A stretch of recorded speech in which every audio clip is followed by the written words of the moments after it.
Before we get into the video, could everyone please subscribe to my Endless Diary Tales channel? Thank you so much. The day my 2-year-old son died in his hospital bed, I jumped off a high-rise building. When I opened my eyes again, I had returned to being 18. In this life, Noah Scott gave up the college entrance exam, just to see me one last time before I left to study abroad.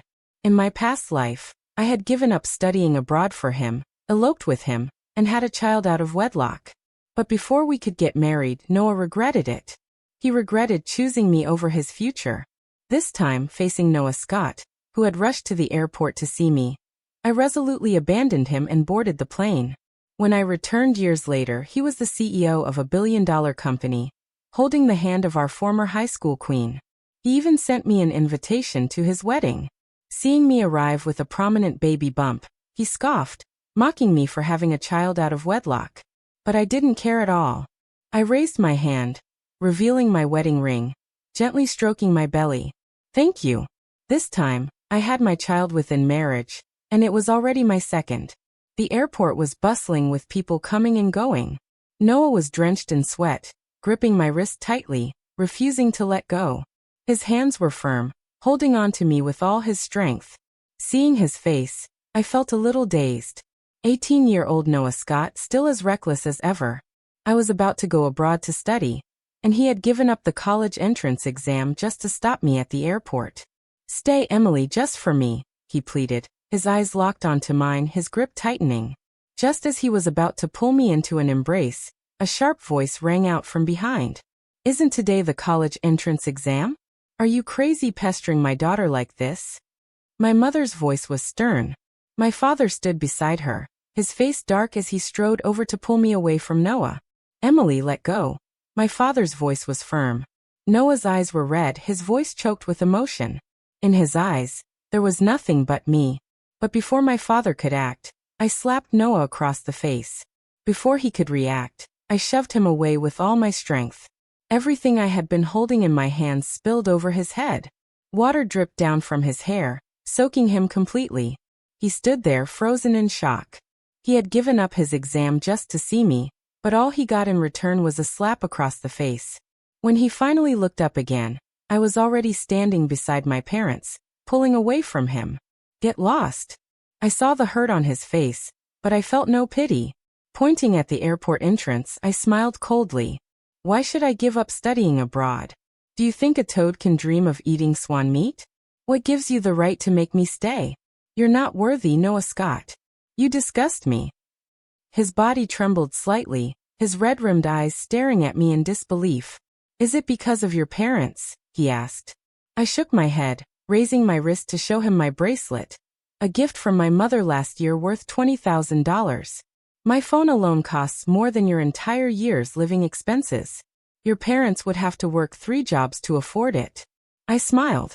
"Even wider, let me put it plainly. Noah Scott, I don't want to live a hard life, so get lost this time." As I stepped forward, Noah didn't stop me. My parents exchanged glances. My father chuckled. "Just kids fooling around, no need to take it seriously." He looked at Noah. "Young man, you should leave." But Noah refused to believe it. He couldn't believe that the girlfriend who had cried over the phone with him just yesterday was now cutting him off so ruthlessly. He tried to step closer again, but I had had enough. I called airport security. In front of me, Noah Scott was forcibly taken away. Just as he was being dragged off, I glanced at him indifferently. Then with a smirk I said, "He looks like a stalker. I've seen plenty of guys like him. Can you hand him over to the police? Maybe keep him locked up a little longer. He would never make it to his exam again." His eyes widened. He held his breath, unable to say a word. The light in his eyes dimmed instantly under Noah Scott's gaze filled with disappointment. I boarded the plane without hesitation. Bookmarked the moment we took off, I let out a breath of relief. From now on, we were nothing more than strangers. 9 years had passed by the time I returned home. When I received the wedding invitation Noah had sent through someone else, I was a little surprised seeing the hotel address printed on the card. I frowned. If I wasn't mistaken, this hotel wasn't cheap. Certainly not something Noah from my past life could have afforded. For a brief moment, curiosity flickered in me. I gently stroked my pregnant belly and turned to the man behind me. I want to go take a look. After getting his approval, I sent a message to my parents. Mom will be returning home in a few days, our whole family of 4. The wedding day arrived as scheduled, and the venue was filled with distinguished guests. I didn't take the time to admire the extravagant setup. Instead, I carefully protected my stomach, making sure to move cautiously. Noah Scott stood in a prominent spot, his tailored designer suit highlighting his refined presence. He was all smiles, greeting the guests warmly. He hadn't noticed me. Compared to 9 years ago, he looked even more confident and successful. I walked slowly, and as I did, more and more people passed by me. Some I recognized, some I didn't. Before long, a large crowd had gathered around him. Wow, Noah, our old classmate, is now a real big shot. Someone teased with a laugh. You've truly become a success. CEO of a major company, marrying a rich and beautiful wife. Looks like that dream actually came true.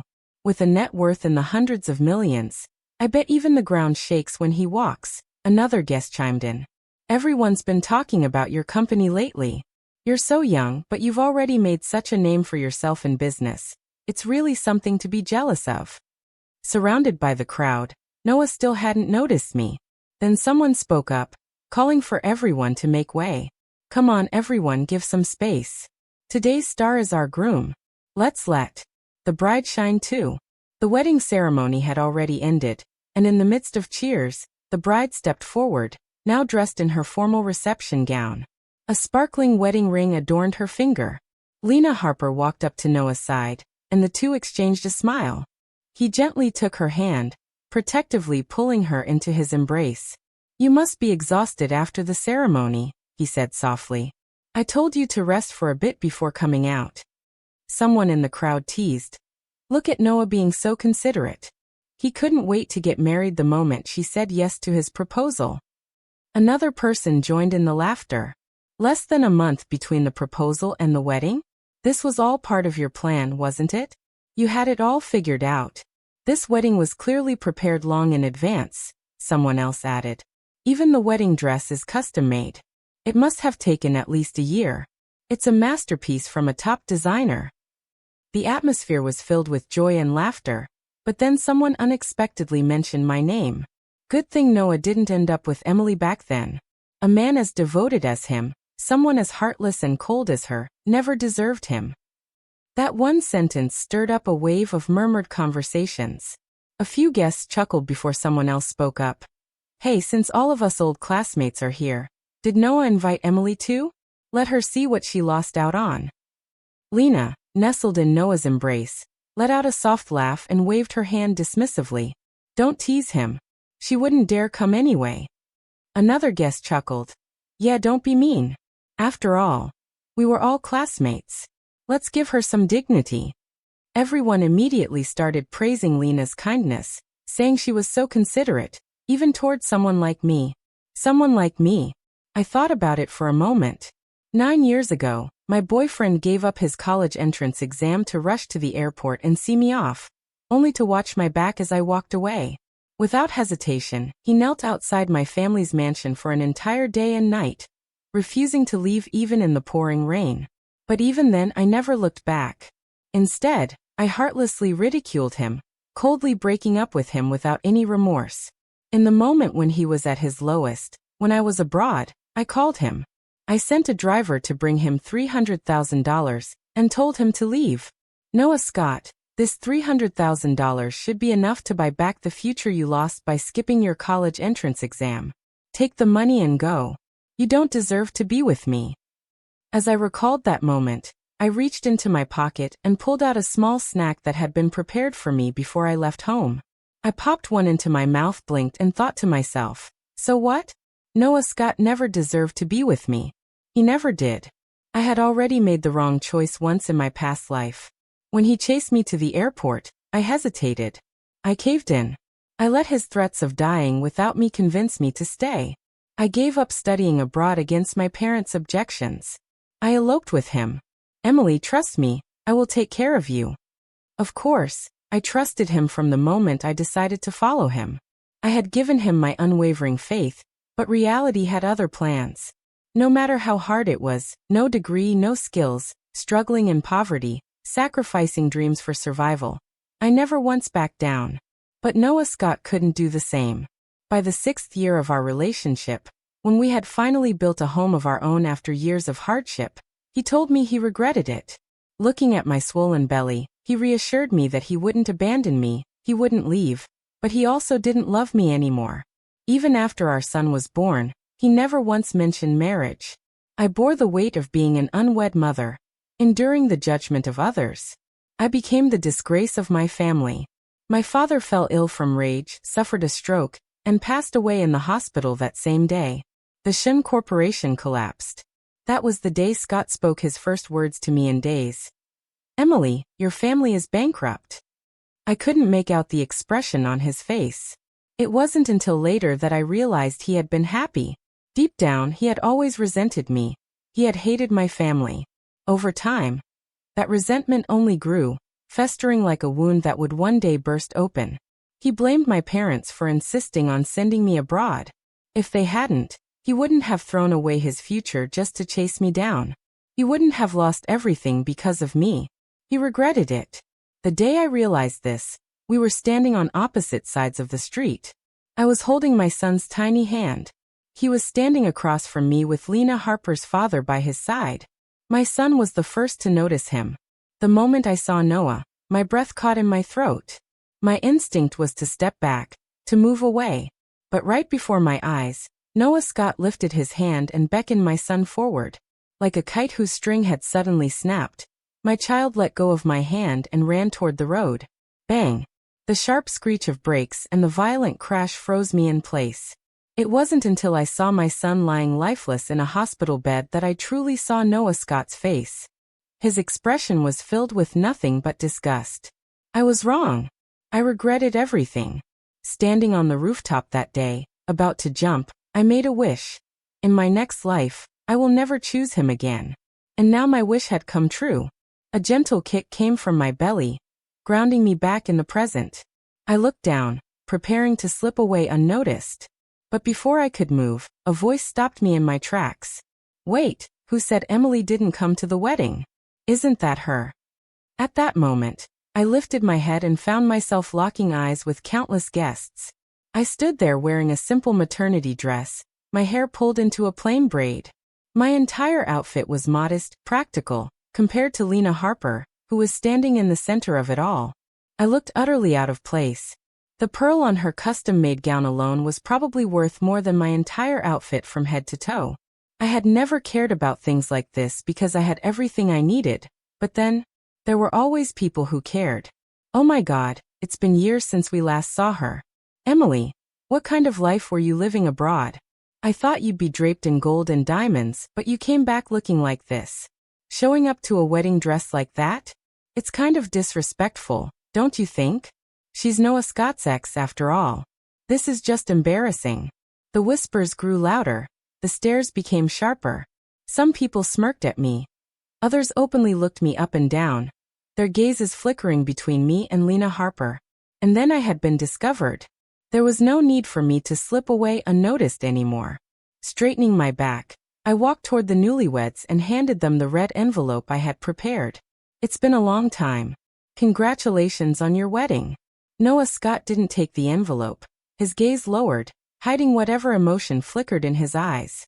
After a few seconds of silence, his expression turned cold, and he finally muttered, "Thank you."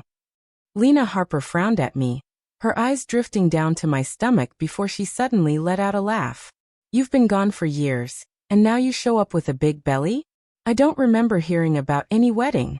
You're not trying to pull a gene invasion stunt, are you?"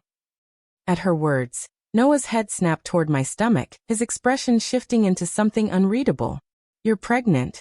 Meeting his gaze, I nodded calmly, a soft smile on my lips. 6 months. A few guests exchanged knowing looks as if they had just put something together. Noah's lips curled slightly, but his voice carried a hint of pity. "I never thought your life would turn out like this." As if suddenly remembering something, Lena, still tucked in his arms, sneered at me with open arrogance. She rolled her eyes and smirked. "Oh, Emily, you probably don't know yet, do you? That 30 grand you tossed at him like he was some beggar? That's what helped Noah get to where he is today. If it weren't for your generous charity, he wouldn't be standing here as a success. She let out a laugh, feigning gratitude. In a way, I should be thanking you. Laughter rippled through the crowd amidst the amusement. Lena lifted her chin, her gaze once again falling to my stomach. Oh dear, you came alone? No sign of the baby's father? Unwed and pregnant? Is he not taking responsibility? Life must be tough for you. She let out a dramatic sigh. Women always end up suffering in the end. With just a few words, she had painted me as a pitiful woman abandoned by the father of my child. The laughter around me grew louder, people grinning and whispering among themselves. Then someone from the crowd called out, egging them on. No, Lena, why are you just standing there? Shouldn't you show some kindness and help a poor pregnant woman out? More voices joined in. Yeah, imagine the gossip. Noah Scott's ex-girlfriend struggling like this? What a disgrace. Noah remained silent, but Lena chuckled, nodding as if considering it seriously. That's true, but you see, I've always had a soft spot for charity. Her voice dripped with mockery. As she covered her mouth laughing, the whispers around me turned into murmurs of fake sympathy. Then Lena, as if suddenly struck by an idea, tilted her head thoughtfully. Oh right, there's a job opening at one of our branch offices. It's a bit demanding, but hey, at least it's a corporate position. Considering your situation, I'm sure you'd be grateful for the opportunity. You don't have a job or an income right now, do you? She wasn't wrong. I didn't have a job or an income, but I wasn't lacking anything either. Sid stepping between the two of them. I moved away, trying to escape the overwhelming scent of Lena's perfume. But my action, me deliberately avoiding them, was seen differently in Noah's eyes. To him, it was a sign of weakness. Without warning, he grabbed my wrist, ignoring Lena's jealous glare. His face darkened. I'll arrange a position for you in my company. It's at least better than whatever Shin Corporation has left now. With a quick twist, I yanked myself free. The moment I did, I instinctively placed a hand over my belly and took a step back. That won't be necessary. You're overthinking things. Noah stared at his now empty hand, his expression growing even darker. Emily, sometimes caring too much about saving face will only make you suffer more. Lena's face stiffened, her smile faltering for a moment. Then she gritted her teeth and tugged on Noah's sleeve. Honey, maybe she just thinks the money's not enough. Why don't you just write her a check? Consider it a donation. The second those words left her mouth, some self-righteous old classmates immediately jumped in, eager to stir the pot further. How much did Emily give Noah back then? How about he pays you back exactly what you gave him, not a penny more? What do you think? Are you regretting things now? Look at yourself compared to Mrs. Scott. It's like a swan next to a crow, your worlds apart. And that baby in your belly? I bet you don't even know who the father is, huh? Laughter erupted around me. They were mocking me, ridiculing the life they assumed I was living. Noah Scott's grip on his wineglass tightened, his gaze darkening as he looked at me, a flicker of disappointment in his eyes. I thought you turned me down back then so you could live a better life, he said coldly. But I never expected you'd let yourself fall this low. His eyes swept over me once before he pulled his wife closer, creating an unmistakable distance between us. A divide that could never be crossed again. I never expected Noah Scott to still be this self-righteous after all these years. Lena Harper shot me a warning glance, unwilling to let her husband be distracted by another woman. Then, as if she had finally realized something, her smile widened and the disgust in her eyes deepened. Let's take a guess who's the father of the baby, she mused playfully. That single sentence instantly shifted the entire conversation. I bet he's a foreigner, someone speculated. She's been abroad all this time after all. Who knows what she's been up to? He's probably D. It's poor. No way he could compare to our CEO, Scott. That's why she's too ashamed to bring him here. Or worse, maybe the guy didn't even want to take responsibility and ran off. That's why she came back home. No marriage announcement must have been an accident, a surprise pregnancy. I bet I'm right. The rumors grew wilder and more vicious. Noah's brows furrowed deeply, his lips pressed into a thin line. Finally, he spoke up. That's enough. There's no need to humiliate a pregnant woman at my wedding. I raised an eyebrow and glanced at him. I hadn't expected him to be the first one to grow tired of the spectacle. Lena looked like she wanted to say something else, but before she could, a well-dressed man in a suit approached her and Noah, whispering something in their ears. I was standing close enough to catch what he said. "Sir, the guest you invited, Mr. Yen, just confirmed his arrival. He'll be here in about 10 minutes with his family." At those words, Noah immediately straightened his expression, turning serious. He lifted a hand, signaling the guests to settle down, and then took his wife's hand before making an announcement. "Everyone, we have an important guest arriving soon. Please enjoy yourselves in the meantime." Curiosity flickered across the guests' faces, and someone discreetly signaled to Lena, asking who the guest was. With a beaming smile, she looked at the crowd and, with clear pride in her voice, announced, "It's Mr. Yen, the one you always see featured in business magazines. He flew in from abroad just to attend our wedding. He's my husband's future business partner." Gasps of admiration rippled through the guests, their envious gazes locked onto Noah and Lena. Some people seemed unfamiliar with the name until their companions whispered hints or pulled out their phones to look him up. "This is straight out of a billionaire romance novel," someone exclaimed. "He's mixed race, right? A top-tier tycoon. I heard his wealth is practically unmatched. Yen Shuhong is truly a diamond bachelor. Too bad he got married right when he hit the perfect age, and he already has a second child. His wife must be so lucky. I wish I could trade places with her for a day. Rich men who love their wives always succeed, just like Noah Scott." Just like that, everyone had forgotten about me. The entire conversation revolved around Mr. Yen. Then a little boy with striking mixed-race features appeared at the wedding entrance, flanked by bodyguards. The child, around 3 or 4 years old, had chubby cheeks and an adorably serious expression as he carefully held up the hem of his formal outfit. Lena immediately stepped forward, her face lighting up with exaggerated enthusiasm. "Oh my, what an adorable child. Come here, let me see you." She reached out to touch him, but the boy swiftly avoided her hand. Her smile froze awkwardly. Before she could react, the little boy suddenly launched himself forward straight at me. The moment he reached me, he hesitated for a second, then wrapped his soft little arms around me. "Mommy," he said, his voice sweet and clear, "you didn't wait for me." I looked down at the fluffy little head nestled against me. Behind him, a tall figure approached. A large, warm hand landed on my shoulder, effortlessly pulling me into his embrace. The guest that Noah Scott had been eagerly anticipating, the precious Mr. Yen, now stood behind me, facing the stunned and speechless crowd. I smiled and slowly raised my left hand, proudly displaying the wedding ring I had worn for years. "I forgot to introduce myself," I said lightly. "I got married early, and this child was born within marriage. This is already our second child." For a brief moment, an awkward silence fell over the room.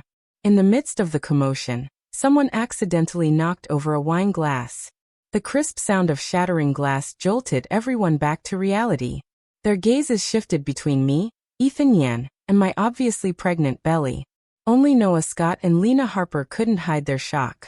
Almost at the same time they blurted out, "Mr. Yen, that can't be true. Are you making this up?" Before they could finish their sentence, Ethan calmly draped his coat over my shoulders and whispered something softly to me.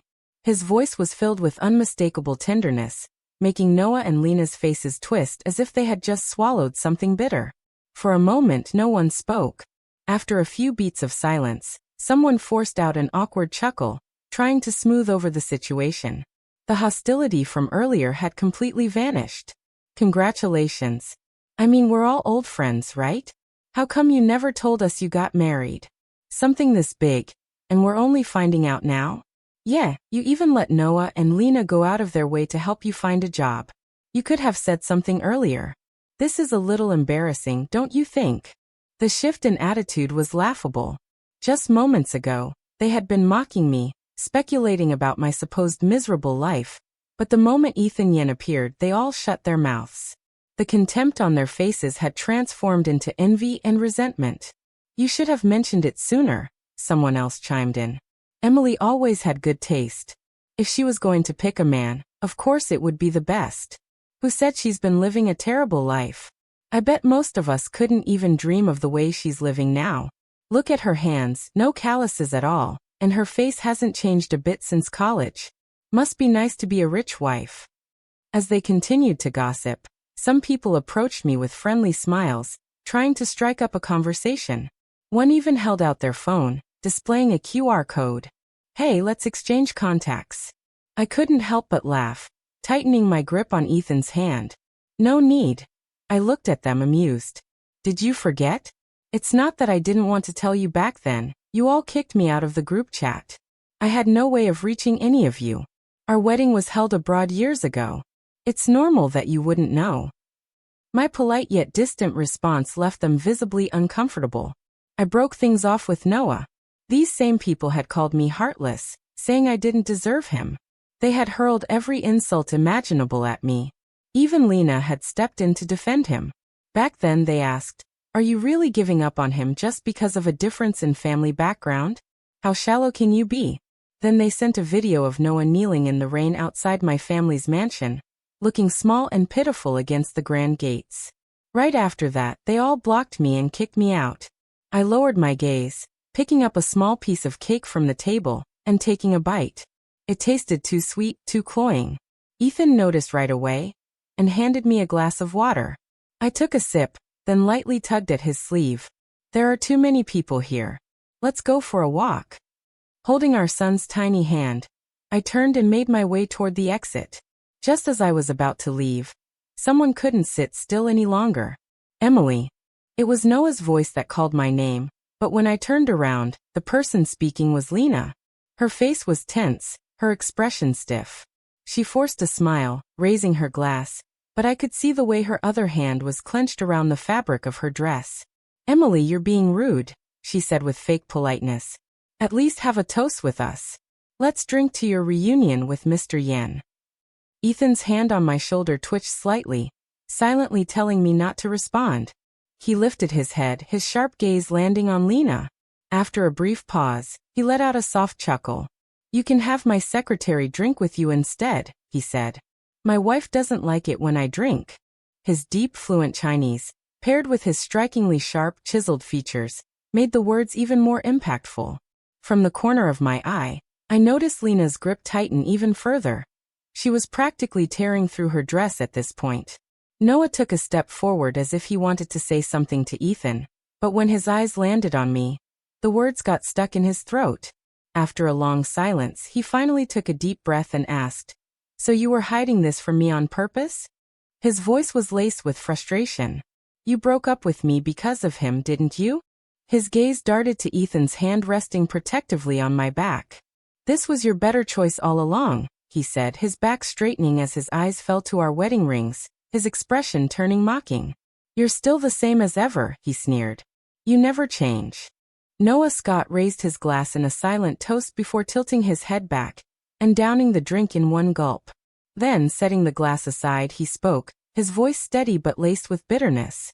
"Mr. Yen, let me give you a piece of advice. This woman's heart is colder than stone. No matter how much warmth you try to give her, it'll never be enough."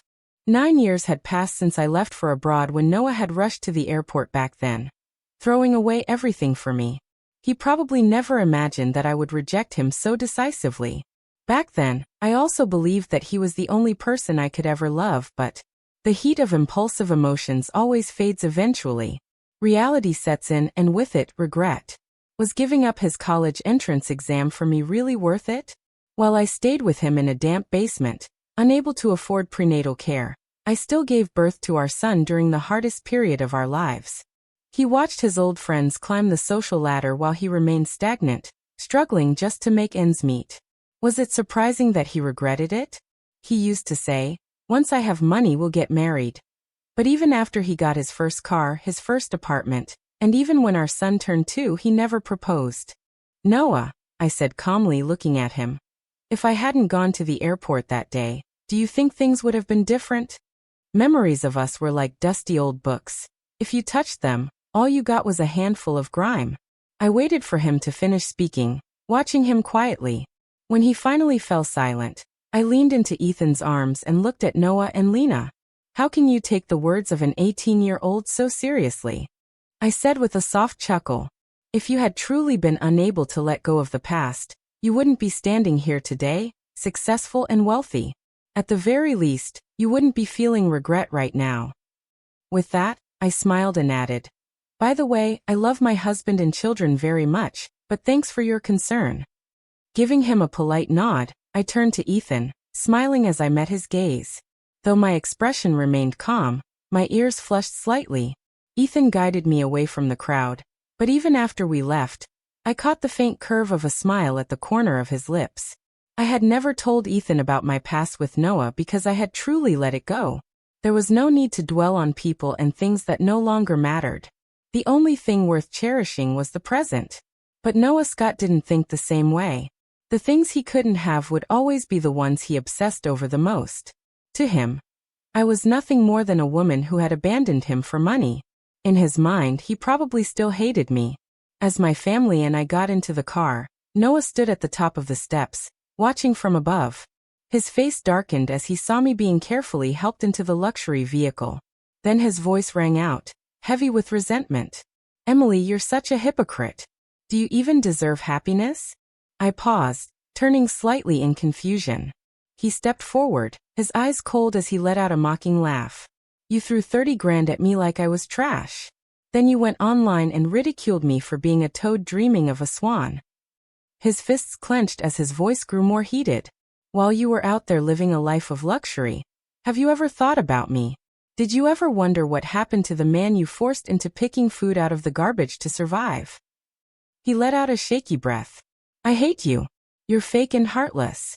One day, everyone will see you for who you really are. I turned fully to face him, watching the storm of emotions on his face. To me, he just seemed irrational. My dress. Sleepy and impatient to go home, he held on to my skirt, gently pulling me toward the car. I didn't bother explaining myself to Noah. I didn't mention the degrees I earned while abroad. I didn't talk about the certifications I obtained. I simply looked at him for a moment and then said, Noah, before I even left the country, I had already deactivated all my accounts and contacts. Whoever you saw online, that wasn't me. As the car door closed, I saw his face twist into an expression of disbelief and frustration. Lena, on the other hand, had taken a step back. Her gaze flickered briefly toward me before she quickly looked away. Whatever they thought it was none of my concern. Ethan reached over and carefully buckled my seatbelt. His breath warm against my ear as he chuckled softly. Hiding something like this from me? Aren't you afraid I'd get jealous? I turned to meet his piercing blue eyes and smiled. Are you jealous? Ethan slid into the driver's seat, tapping his fingers lightly on the steering wheel. A little, he admitted. I was considering whether I should accept Noah Scott's business proposal, he mused casually. But since he's my wife's ex, maybe I should rethink it. I nearly choked on my water. Giving him a playful shove, I shot him an amused look. Are you really going to turn down a business deal over something like that? I asked, curious as the hotel grew smaller in the distance, disappearing behind us. Ethan thought for a moment before shaking his head. No, he said. I noticed some shortcuts in their operations. Nothing obvious, but small flaws here and there. Then he smirked slightly. You know what's even more interesting? As the car turned onto the road leading to the Shen family estate, he continued, all of the problem areas are connected to Lena Harper's relatives. His voice was casual, but there was a sharpness beneath his words. Instead of wasting time working with them, I'd rather take a look at your father's company. Outside the window, the familiar outline of my childhood home came into view. In the back seat, our little one clutched his toy tightly, already dozing off with soft, steady breaths. Ethan parked the Bentley smoothly in front of the house. Night, we were home. As soon as my parents opened the door, they took the little one, who was still fast asleep, from Ethan's arms. Hurry up and wash your hands, my mother said warmly. There were a lot of people at the wedding, right, Emily? I know how you are.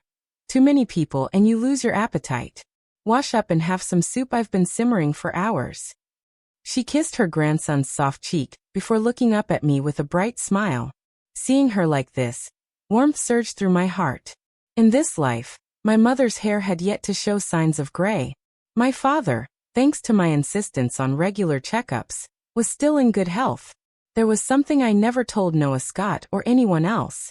Every so often, Ethan would quietly bring me and the kids back home to visit. I had always been able to see my parents, the Shun family.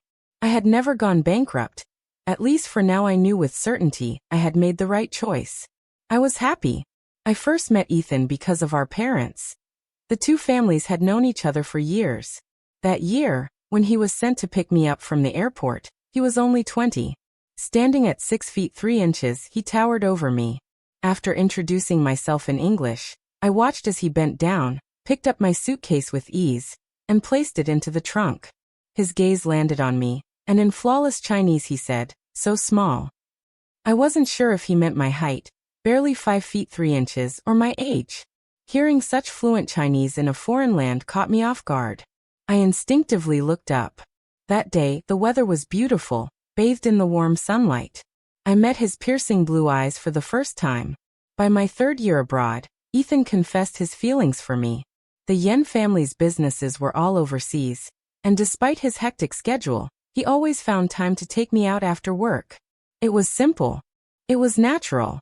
By our 4th year together, we had met each other's parents. At first, we planned to get engaged and wait until after I graduated to have the wedding, but then a year before my graduation, I found out I was pregnant. Then we had to hurry and get married. Holding a bouquet of roses, he knelt before me on one knee with our friends as witnesses.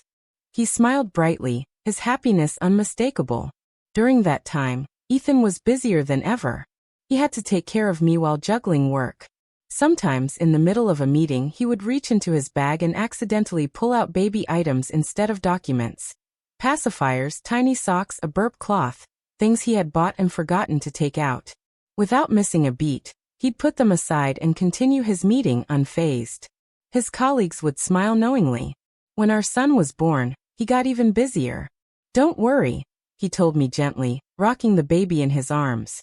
"I'll take care of things at home. Focus on your exams." Looking at him, the perfect doting father, I couldn't help but recall Noah Scott from my past life.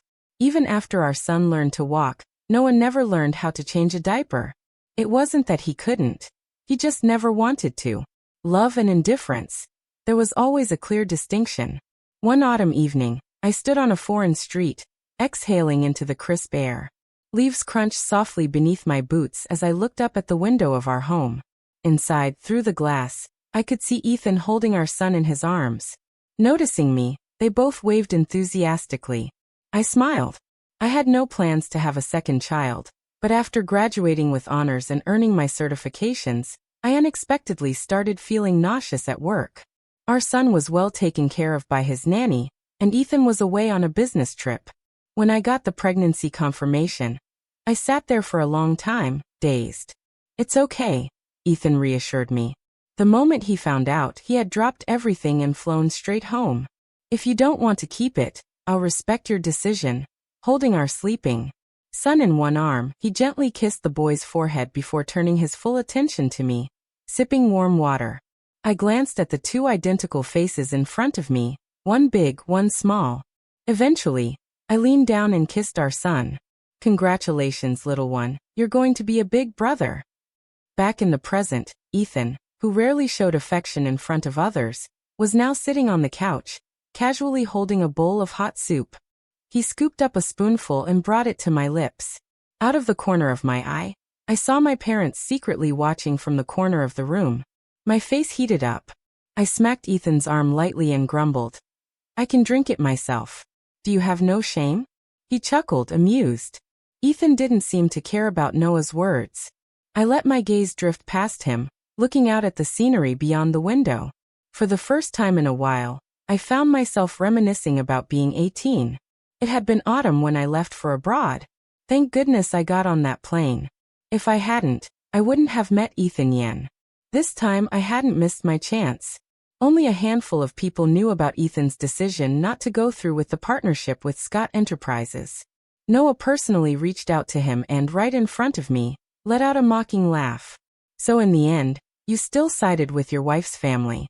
"I should have known," he sneered. "Of course, You wouldn't let an opportunity like this slip into someone else's hands. Then his gaze flickered to me. Emily, you really found yourself a great husband. Ethan frowned, shielding me slightly behind him. His voice turned cold. If you want to blame someone, blame yourself, he said bluntly. Respect goes both ways. Business should be fair. Noah's expression stiffened, but after a few moments he forced himself to speak. Forget it. Even without this deal, my company will do just fine. Then, as if remembering something, he chuckled dryly. By the way, I was too busy at the wedding to say this, but I should thank you, Mrs. Yan. His tone was laced with sarcasm. That 30 grand you tossed at me all those years ago, he continued. I made sure to return it properly. I sent you a check for 3 million. Consider it my way of paying you back with interest. Ethan took a step forward, his face darkening as if ready to settle things with him right then and there. But before he could act, I simply responded in an indifferent tone. No need. Keep it for yourself. Without hesitation, I hung up. Later, I had someone tear up the check after that call. Noah never contacted us again. We stayed in the country for another 2 weeks before Ethan and I took my parents with us back overseas. Those old acquaintances who had been desperate to reconnect with me sent over updates about Noah and Lena. 3 months after their wedding, Lena had excitedly announced her pregnancy on social media, but strangely, she suddenly disappeared from the public eye soon after. Then the news broke. Multiple high-ranking executives at Scott Enterprises were caught embezzling funds. Rumors spread that the company was nearing bankruptcy not even 4 months after their extravagant wedding. Noah's company was making headlines for all the wrong reasons. Employees started coming forward, exposing his favoritism toward his in-laws. Lena's cousins and uncles had all secured high positions within the company in record time. Some were accused of embezzling public funds. Others were caught accepting bribes, and some, far worse, were exposed for harassing female employees. In just one night, Scott Enterprises was rotting from the inside out. I stared at the man sitting across from me, casually peeling an apple. Ethan noticed my gaze and handed me a slice. Chewing slowly, I frowned at him. You didn't do anything, did you? Without missing a beat, he placed another piece of fruit in my mouth and shrugged. How could you suspect me? His tone was innocent. This is entirely their own doing.